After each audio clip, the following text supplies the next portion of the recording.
Jadi istilah salaf saleh itu tidak hanya digunakan oleh kelompok tertentu, tapi juga digunakan oleh Imam Al-Ghazali, ya. Imam Ghazali ini di zaman hidupnya tidak ada yang berani mengusirnya dan mengkafirkannya, menyesatkannya, karena kaidah pengkafiran dia yang nulis. Beda dengan sufi-sufi selain dia. Ini karena Imam Ghazali sufinya baru muncul 4 tahun, ya, baru karya-karya ada muncul 4 tahun sebelum wafatnya. Walaupun dia praktisi lebih dari 10 tahun sebelum wafatnya, dan sudah menjadi sunnatullah kepada orang yang membuka beberapa rahasia-rahasia Allah itu, dia akan diingkari. Maka meninggal Ghazali, baru kitabnya diingkari, dan ada beberapa tokoh di Maroko menyuruh untuk membakar kitabnya. Tapi orang yang nyuruh bakar itu malah kemudian dihantui oleh rasa takut dalam mimpinya hampir setiap hari, ya. Terus kalau seperti Imam Ibn Arabi, Sufi, karena dia membuka beberapa rahasia di zaman hidupnya, dan dia dikafirkan orang. Tapi para Sufi ini diminati oleh para pejabat. Ibn Arabi langsung diminta oleh Raja Kaukaus menjadi penasihatnya. Barangkali itulah penyebab para Sufi-Sufi yang masyhur viral di zamannya itu, fuqaha ahli fikih menjadi iri kepadanya.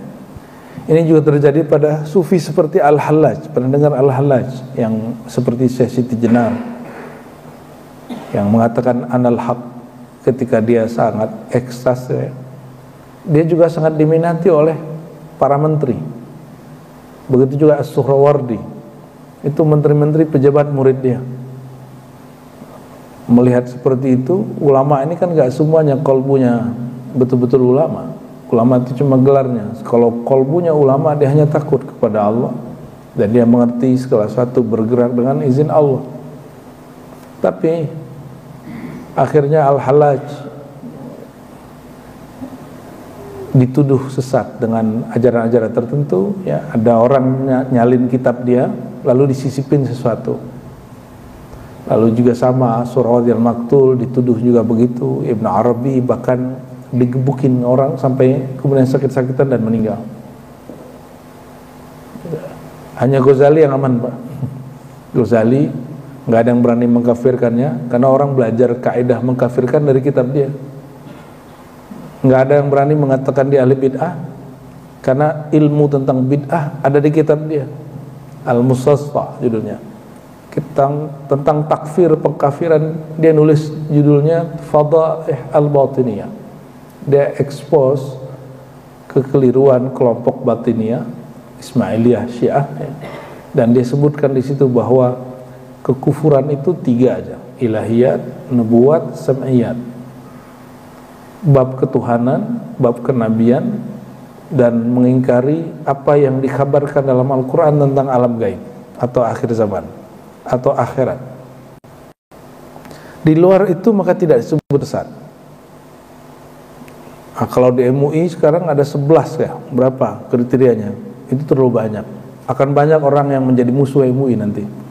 Kita berharap MUI merevisi itu. Jangan berlebihan. Cukup ikutin imam kita Hujjatul Islam Al-Ghazali, ini 3 aja. Menyalahi ilahiyat, ketuhanan, ya, berarti meyakini ada Tuhan selain Allah, atau menyangi Tuhan masuk ke dalam diri seseorang misalnya. Dan yang kedua, nubuat, meyakini ada nabi selain Nabi Muhammad, seperti kelompok tertentu yang meyakini bahwa Mirza Ghulam Ahmad sebagai nabi, sebagai rasul misalnya. Atau yang meyakini Baha, bukan Gus Baha, Pak. Ada agama Bahaiyah sebagai rasul juga, dan lain sebagainya. Berarti ada nabi setelah Nabi Muhammad, itu juga keliru. Dan yang ketiga, tentang berita yang dikabarkan Allah di dalam Al-Quran tentang akhirat. Adapun perbedaan tafsir terhadap sifat Allah, nggak usahlah kita fatwakan sesaat, ya. Fatwa tentang perbedaan sunnah bid'ah nggak usah lah, ya. Apalagi jika dalam bab fikih terjadi 4 mazhab, muncul 4 mazhab. Di thariqah sufi ada berapa thariqah di Indonesia, Pak? Yang diakui 40, itu kan yang diakui doang. Sedangkan di Mesir lebih dari 100. Artinya apa? Harusnya para praktisi tasawuf itu lebih luwes pikirannya daripada ahli fikih. Ini saya lihat pun beberapa mursyid-mursyid dan aktivis-aktivis di jamiah thariqah kok sempit-sempit cara berpikirnya. Beda dikit cara zikirnya difatwakan sesat. Beda sedikit sanatnya agak aneh, langsung disebut sesat. Ya, na'udzubillah, na'udzubillah. Ya, Imam Ghazali nggak suka yang begitu. Ya.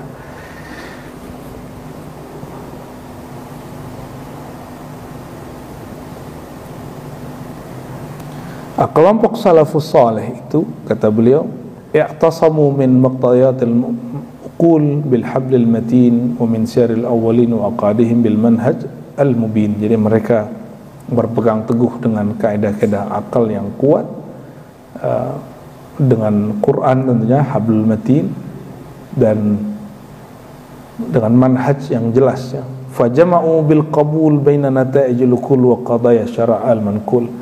Jadi ciri-ciri ahli sunnah salafus saleh, ajaran yang sesuai salafus saleh itu bukan pokoknya ini yang paling benar, nggak begitu.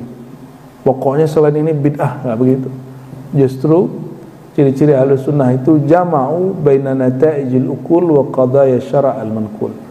Mereka mampu mengcombine antara kaidah-kaidah akal yang sahih dengan kaidah-kaidah syariat yang diriwayatkan.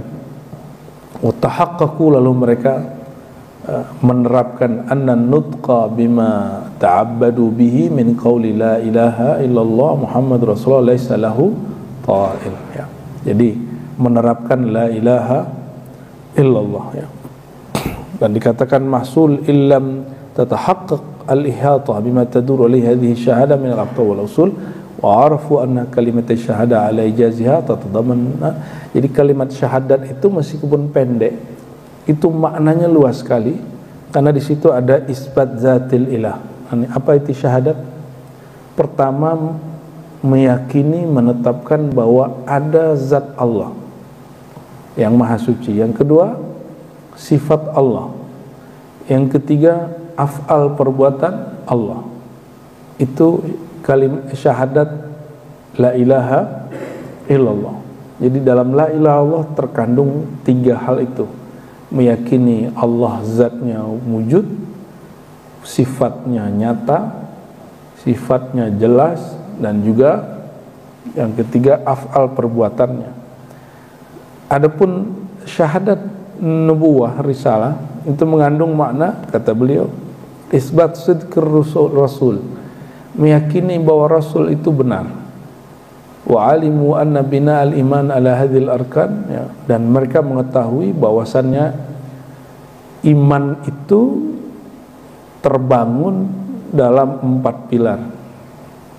Nah, ini yang akan kita kaji di kitab ini, ya. Nah, ini di fasal muqaddimahnya beliau mengatakan ada 4 daripada inti ajaran ahlu sunnah yang terkandung dalam syahadat. Pertama, ar-ruknul awal fi ma'rifati dzatillahi ta'ala wa madarihi ala asyrati usul. Mengenal zat Allah itu, ini mengenal zat Allah semampu kita, bukan sebagaimana Allah sebenarnya, tapi semampu kita. Itu mencakup 10 hal. Coba Bapak Ibu perhatikan, wahyal ilmu biwujudillahi ta'ala wa qidamihi wa baqaih. Pertama, ilmu tentang bahwa wujud Allah itu wajibul wujud. Apa arti wajibul wujud?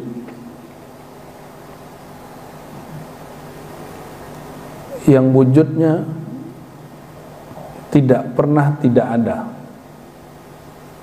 dia mesti ada. Nanti diurai di belakang. Bahwasannya Allah wujud, Allah itu qadim, dan Allah itu baqa. Allah itu maha qadim. Apa arti qadim?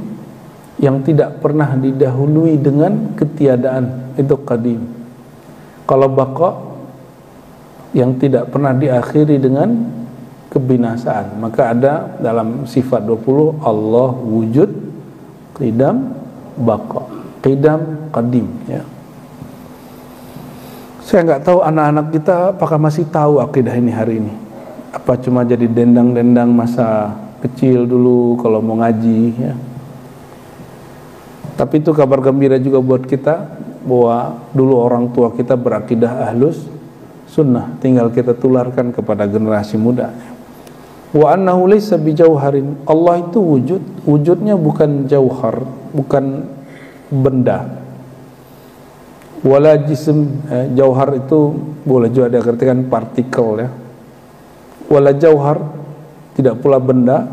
Wala jism, tidak pula jism benda. Wala arad, ataupun hal, keadaan dan sifat. Bapak Ibu lihat ini lampu. Ini lampu warnanya apa? Tutupannya hijau. Apakah hijau itu lampu? Hijau itu warna, bukan si lampunya.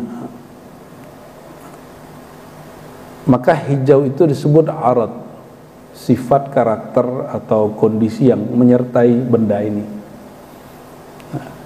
Bendanya ini disebut jisim. Nah, jisim terbagi dua. Jisim itu bukan jasmani dalam pengertian bahasa Indonesia. Jisim itu arti kebendaan. Ada benda yang sifatnya kasar, disebut jismun kathif. Ada benda yang disebut yang halus. Dalam akidah ahlus sunnah, cahaya yang Bapak nikmati hari ini sehingga bisa melihat orang kiri kanan depan belakang, cahaya itu juga disebut benda, tapi benda halus. Meskipun dalam ilmu fisika modern itu terjadi perbedaan, apakah cahaya itu gelombang, apakah cahaya itu urusan ilmuwan sekarang, ya. Tapi dalam kajian-kajian akidah, selain Allah itu jisim. Ada yang juga bukan jisim, ya. Sedangkan jisim terbagi dua, tadi yang halus dan kasar, ya. Ada yang madi, ada yang ma'i, ada yang cair, ada madi kasar, ya, dia meter, kayak ada masanya. Ada juga yang cair, mengalir seperti air. Udara itu juga disebut sebenarnya jisim, karena dia di situ mengandung ada masanya, ada cairannya dan lain sebagainya. Asap termasuk, Pak, ya. Maka tembok ini jisim atau arad? Arad itu kondisinya, sifatnya, atributnya. Coba tembok ini apa? Jisim. Warnanya apa? Kalau kita sebut luas gak? Luasnya tuh misalnya 7 meter, itu disebut arad, ya. Atau karakter yang menyertainya.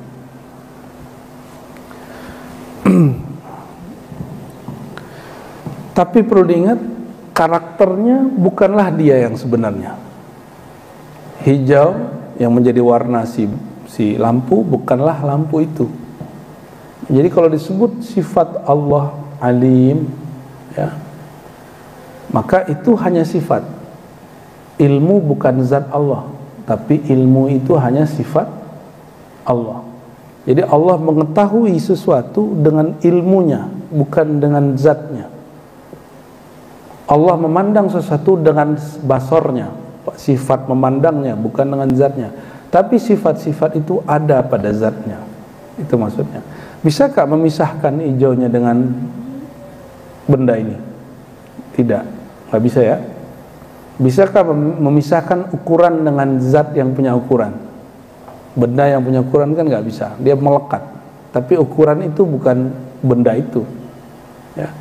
Meja ini anggaplah 1,5 meter panjangnya. Panjang 1,5 meter bukanlah meja, tapi ukurannya meja, ya. Dan dia melekat, ya. Ini mendekatkan faham, bukan berarti Allah ini sama dengan benda-benda ini. Allah Maha Suci dari benda, ini hanya sekedar perumpamaan. Allah laisa bijauhar wala jisim wala arad. Allah itu bukan partikel, baik yang disebut atom kah, atau hari ini kuantum kata orang, bukan. Itu bukan Allah. Itu bukan Allah. Kalaupun mau nyambung-nyambung yang mirip dengan kuantum itu yang berkait dengan ruh, tapi nggak tepat-tepat juga ya. Cocok logi jadinya. Maka kita nggak mau juga cocok logi dalam beragama ya. Emangnya cari yang cocok, jangan dicocok-cocokin. Wa annahu subhanahu wa ta'ala laisa mukhtassan bi jihatin. Nah, ini perhatikan, ini akidah salafus saleh. Bahwasannya Allah Ta'ala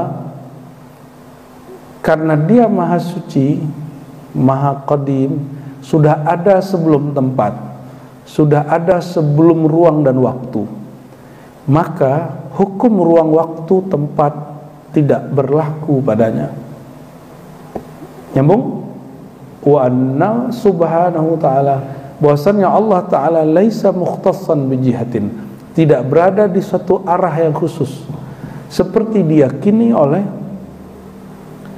ada tokoh ya di zaman sebelum Imam Ghazali, namanya Utsman bin Sa'id Ad-Darimi. Jadi ada dua Imam Darimi, ada Darimi pengarang kitab Musnad atau Sunan Darimi, kawat Ghazali, dia ahlu sunnahnya murni. Ada Utsman bin Sa'id Ad-Darimi, akidahnya agak nyampur dengan akidah ahlu tajsim, yang menjisim, membendakan Allah.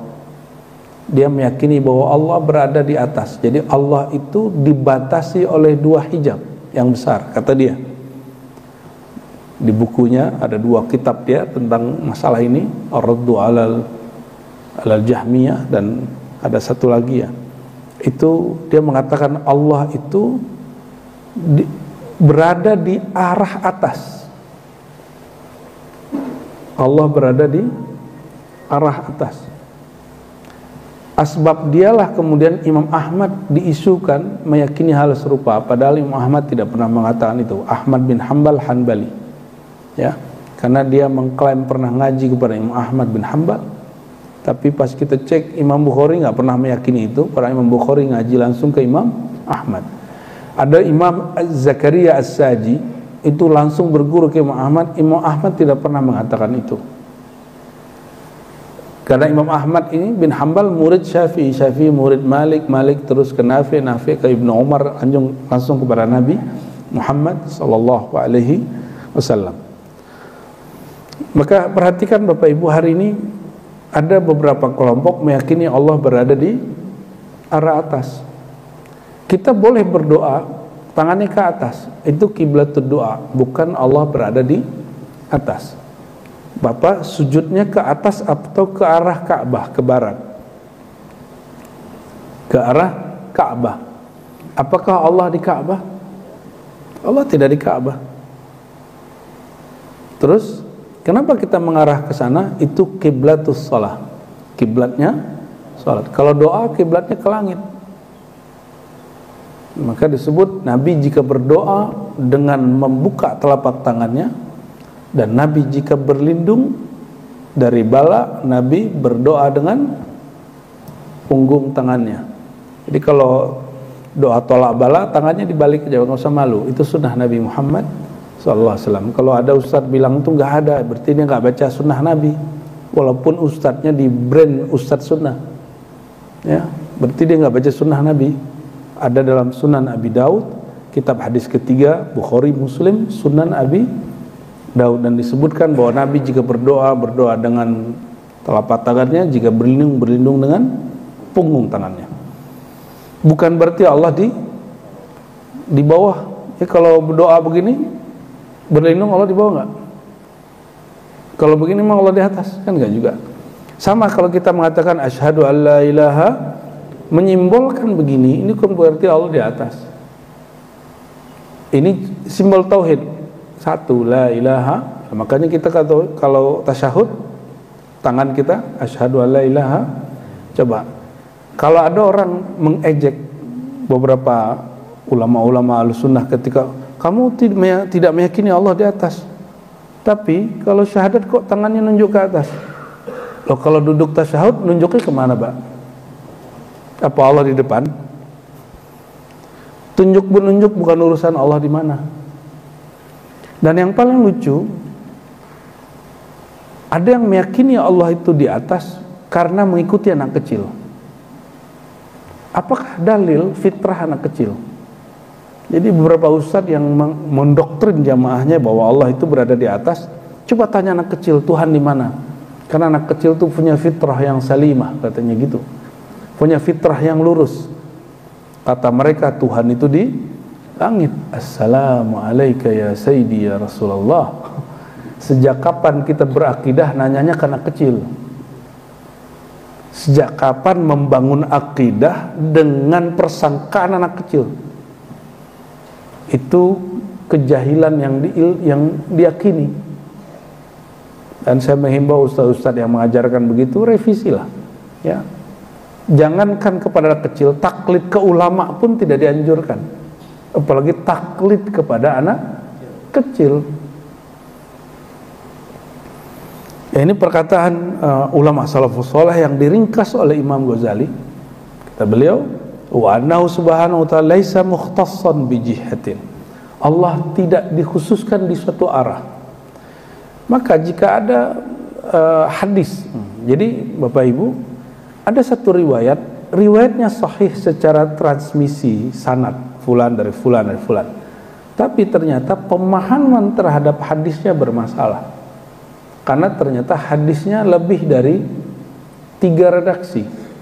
Selalu hadis ini yang jadi dalil bahwa satu kali seorang sahabat namanya Ibnul Hakam, Amr bin Hakam, atau di riwayat kedua Muawiyah bin Hakam, datang bawa budak.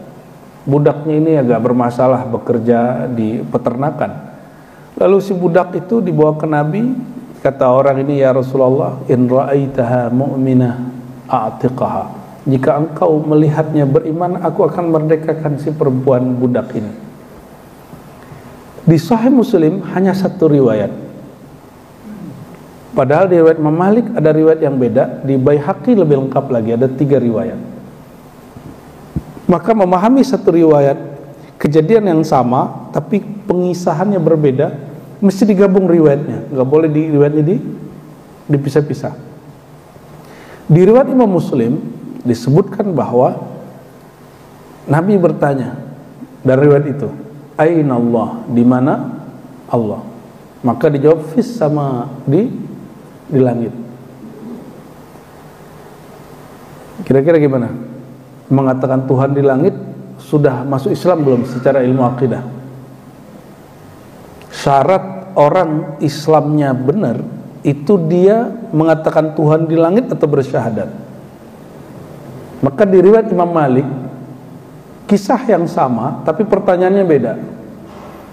Ibnul Hakam bawa budaknya lalu bertanya kepada Rasulullah, ya Rasulullah, jika engkau memandangnya beriman, aku akan merdekakannya. Lalu Nabi bertanya balik, Atashhadina alla ilaha illallah, apakah kamu bersyahadat, bersaksi tiada yang berhak disembah kecuali Allah dan aku Rasulullah, kata beliau. Lalu perempuan itu mengatakan, asyhadu alla ilaha illallah wa annaka Rasulullah, aku bersaksi tiada yang berhak disembah kecuali Allah dan engkau adalah Rasul Allah. Dan ada berkelanjutan belakangannya. Nah, pertanyaan tadi, jika ada non muslim hari ini mengatakan Tuhan di langit, dia langsung muslim nggak, Bapak Ibu? Langsung muslim? Tidak. Maka tidak semua riwayat ditelan mentah. Jika suatu riwayat berkaitan dengan akidah, maka ilmu akidahlah yang menjelaskan riwayat ini. Bukan berarti ilmu akidah kemudian harus takluk langsung. Maka perlu ada komparasi riwayat. Ada riwayat yang lain. Di riwayat yang lain disebutkan man rabbuk, siapa Tuhanmu? Dan perempuan itu menjawab, Rabbiyal Allah, Rabbku adalah, Tuhanku adalah Allah. Berarti ada 3 riwayat. Satunya aina, di mana, tapi 2 dan 3 nggak begitu. Ya, oleh karenanya ulama kita Ahlus Sunnah tidak menelan mentah-mentah hafalan orang yang menghafal satu riwayat hadis. Mereka justru hati-hati membaca riwayat, karena hafalan itu mungkin ada terjadi distorsi saat mentransmisikannya, saat meriwayatkannya. ya. Dan itu sudah dilakukan berkali-kali oleh ahli hadis. Wala mustaqirran ala makan. Allah tidak bertempat di satu tempat, tinggal di langit atau tinggal di atas aras. Mustaqir, mustaqir itu menempati, menduduki. Saya lagi duduk, Pak. Bapak lagi duduk? Ini lagi duduk bukan? Duduknya di mana? Di atas? Di atas apa itu? Karpet. Kalau kita duduk di suatu tempat, terjadi persentuhan nggak antara fisik kita dengan tempat itu? Oke, sudah? Bapak posisi di mana kalau lagi menempati satu, di atas atau di bawah? Nah, ini yang diyakini oleh Ibnu Abi Ya'la, ya, bukan Imam Abu Ya'la tapi Ibnu Abi Ya'la. Ada juga As-Saghuni. Kemudian, dan itu di kalangan Hanbali dan dikritik oleh Imam Al-Jauzi, ya, bukan Ibnu Qayyim Al-Jauziyah tapi Abu Abdurrahman Ibnu Al-Jauzi. Dia menulis kitab Daf'us Syubah Man Tasyabbah. Apa kata beliau? Sikap tokoh-tokoh yang tadi, tokoh-tokoh Hanbali tadi, itu telah merusak mazhab Hanbali sampai kiamat mereka tidak pernah bisa membersihkannya. Makanya mohon maaf Bapak Ibu, ini kita buka saja. Setelah zaman beliau muncul Ibnu Taimiyah. Ibnu Taimiyah itu orang yang paling getol dan paling kuat mempertahankan bahwa Tuhan itu menempati sesuatu dan berada di arah atas. Dia nulis buku berjilid-jilid untuk itu. Mulai dari yang kecil-kecil, Aqidah Wasithiyah, ya. Ada yang agak besar, Minhajus Sunnah. Dan ini banyak dia nukil lagi di fatwa dia yang kemudian dikumpulkan hari ini menjadi Majmu' Fatawa. Ada Fatwa Al-Kubra, dan betul-betul sangat getol sekali. Dia meyakini bahwa Tuhan betul-betul di arah atas, satu arah saja, arah atas. Karena jika Tuhan menduduki aras, maka Tuhan berada di atas aras, gitu. Tapi hanya dia yang tahu bagaimana cara duduknya, gitu Pak. Hanya dia yang tahu bagaimana cara duduknya. Dan dia turun sepertiga malam terakhir, masuk ke langit dunia, hanya dia yang tahu cara turunnya. Kita ahlu sunnah, di ahlu sunnah ada dua. Teks begini dibiarkan saja dan serahkan kepada Allah, karena Allah bukanlah benda, Allah bukanlah partikel, Allah bukanlah suatu atribut karakter yang ada pada makhluk. Maka jika dia adanya tidak bertempat. Jika dia menyebut turun-turunnya bukan dari atas ke bawah, karena yang turun dari atas ke bawah itu makhluk, dia khalik. Tapi kelompok Hanbaliyah ini yang disebut oleh Fakhrur Razi, Hanabilah, yang sekarang kita sebut, mohon maaf ya, Salafiyah, Salafi, Wahabi, meyakini bahwa Allah benar-benar turun dari atas ke bawah. Ya, nanti Bapak baca buku saya Teologi Muslim Puritan, kita eksplorasi dengan detail di situ. Di bab kelima, ajaran mereka apa saja, itu sudah saya wakafkan. Jadi sudah ada PDF-nya di Google, karena udah nggak dicetak lagi. Setiap kali cetak habis. Dan saya sudah wakafkan itu. Teologi Muslim Puritan. Silakan nanti dicari, langsung saja buka jilid bab kelimanya. Bahwa sebagian kelompok Hanabilah yang dikatakan oleh Ibnul Jauzi tadi telah meracuni, merusak mazhab sampai akhir zaman dengan sesuatu yang tidak bisa dibersihkan, yaitu doktrin Allah bertempat, doktrin Allah berarah, doktrin Allah menempati sesuatu. Dan itu bukan ajaran Ahlus Sunnah wal Jamaah. Dan ini yang saya khawatirkan Bapak Ibu, di pesantren-pesantren modern hari ini justru kitab seperti itu yang diajarkan, kitab yang mengajarkan Tuhan bertempat. Padahal pesantren modern ini basicnya Ahlus Sunnah wal Jamaah. Kelas 1-nya masih diajarkan akidah Ahlus Sunnah yang kita ajarkan pagi ini. Tapi kelas berapa, di kelas atas 5 apa 6, mereka diajarkan akidah bahwa Tuhan bertempat. Dalam fikih mereka diajarkan membid'ahkan sesuatu yang tidak bid'ah. membid'ahkan maulid Nabi, mengharamkan tawasul, menganggap tawasul syirik, begitu. Ya, semoga para kiai-kiai di pesantren modern tergugah. Jangan kemudian hanya sibuk dengan kuantitas, tapi mulai perhatikan kualitas apa yang kita masukkan ke anak didik kita. Hati-hati juga Bapak Ibu, masukin anak ke pesantren ya. Kalau masuk pesantren langsung aman, belum tentu. Apalagi hari ini banyak rumah-rumah tahfiz, belum tentu, harus benar-benar cek kiainya siapa, ustadznya siapa, bersanad kepada Rasulullah SAW atau tidak. Wala mustaqirran ala makan, Allah tidak menempati satu makan, tempat. Kenapa? Karena dia sudah ada sebelum tempat. Tempat itu makhluk, dia khalik. Setelah menciptakan tempat, maka dia tidak perlu tempat. Ibnu Taimiyah yang disebut Syekhul Islam oleh pengikutnya, ya semoga Allah mengampuninya dengan doktrinnya yang keliru itu. Apa kata dia? Dia mengharapkan mantik, ilmu logika. Asbab dia, umat Islam sampai hari ini separuh lebih mengharamkan belajar logika, mengharamkan belajar filsafat. Tapi yang dituduh Ghazali, Pak, karena Ghazali umat Islam mundur. Padahal yang membuat logika filsafat diharamkan siapa? Ibnu Taimiyah. Kalau Ghazali justru merapikan logika dan memilah filsafat mana yang baik, mana yang tidak baik. Kalau Ibnu Taimiyah dihantam semua, diharamkan semua, tapi dia menelannya mentah-mentah. Apa kata Ibnu Taimiyah? Ini pakai kaidah silogisme tapi keliru.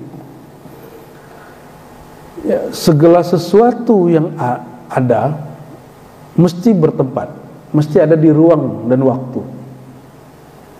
Allah itu ada, maka dia mesti bertempat. Ini logika yang dibangun siapa?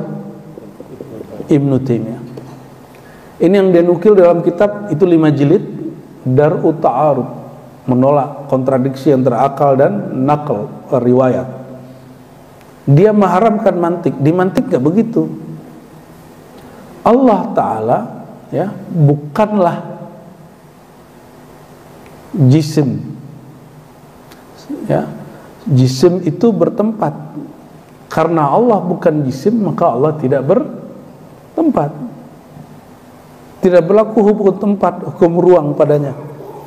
Sedangkan Ibnu Taimiyah punya logikanya kebalik. Karena dia mengharamkan logika dan mantik, premis-premis itu, apa yang terjadi?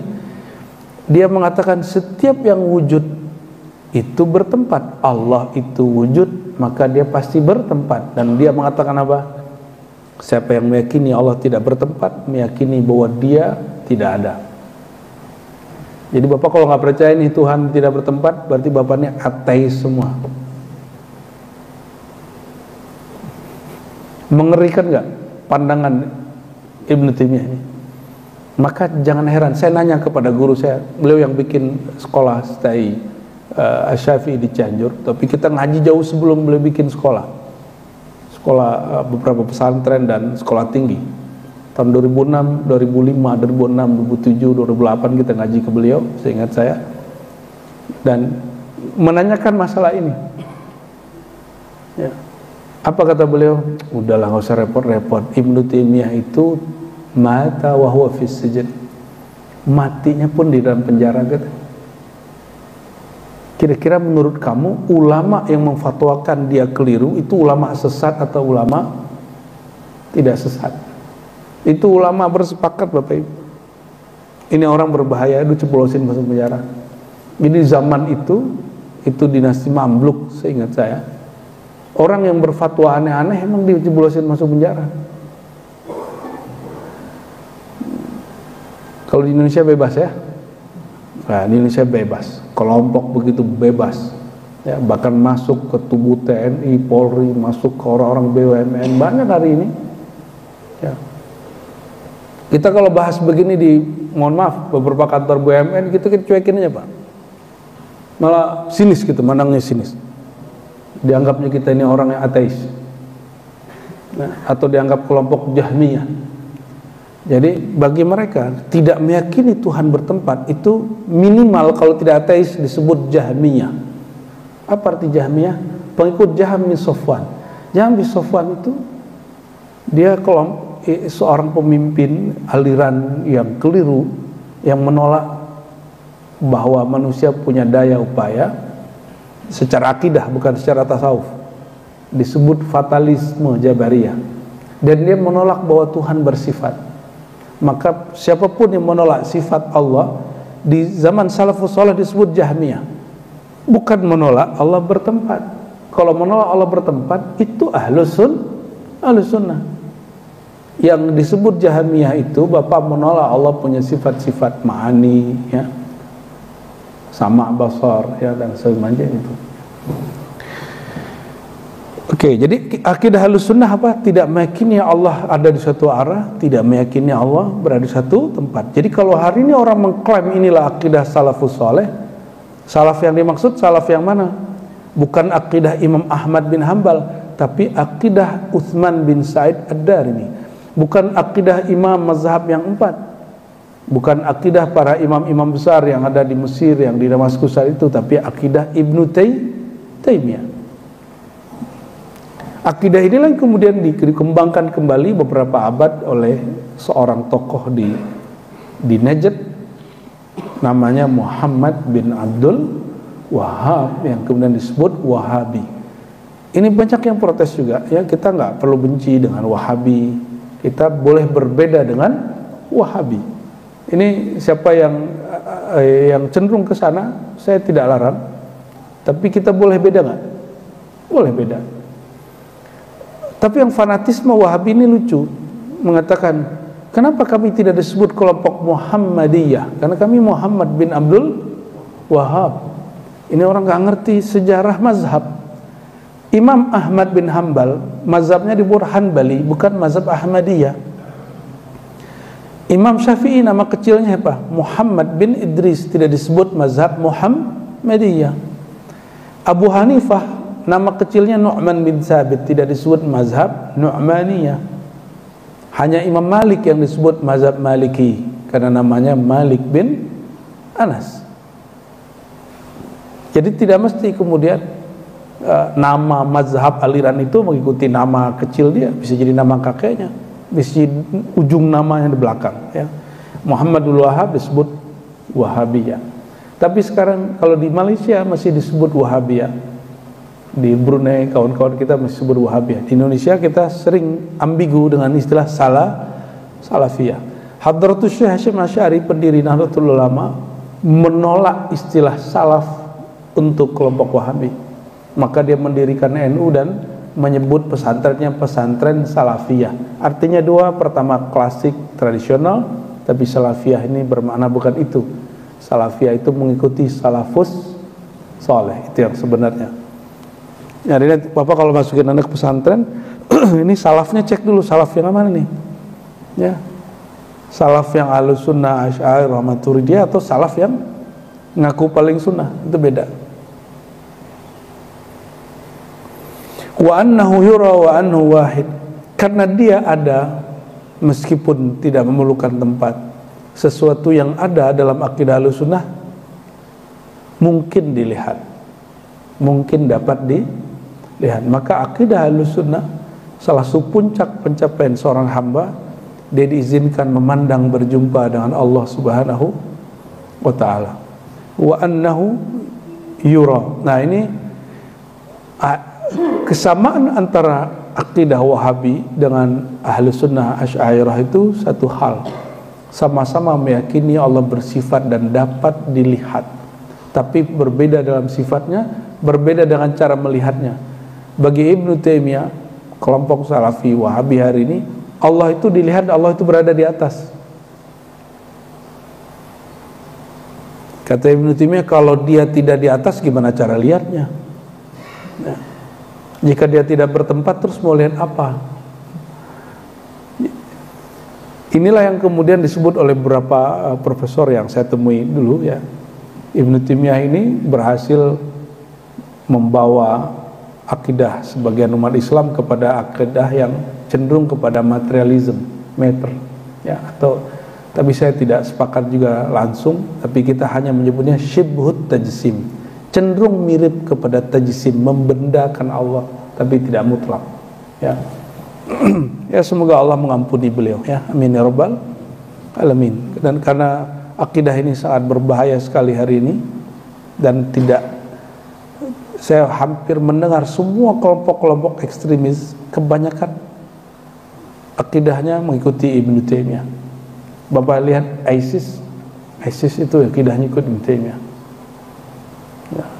Kelompok apapun yang ada hari ini, pejuang-pejuangnya di Suriah dan sebagian yang di wilayah-wilayah yang di Sudan yang bikin rusuh ya, di Nigeria, itu mereka meyakini seperti itu ya. Semoga Allah jaga umat kita, amin ya rabbal alamin.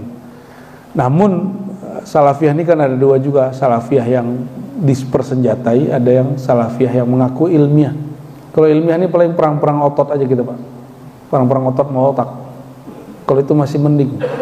Cuma kalau ada yang sudah mulai ngangkat senjata, maka kita orang Indonesia harus hati-hati ya, harus hati-hati benar ya. Semoga Allah masih jaga negeri ini, amin ya rabbal alamin.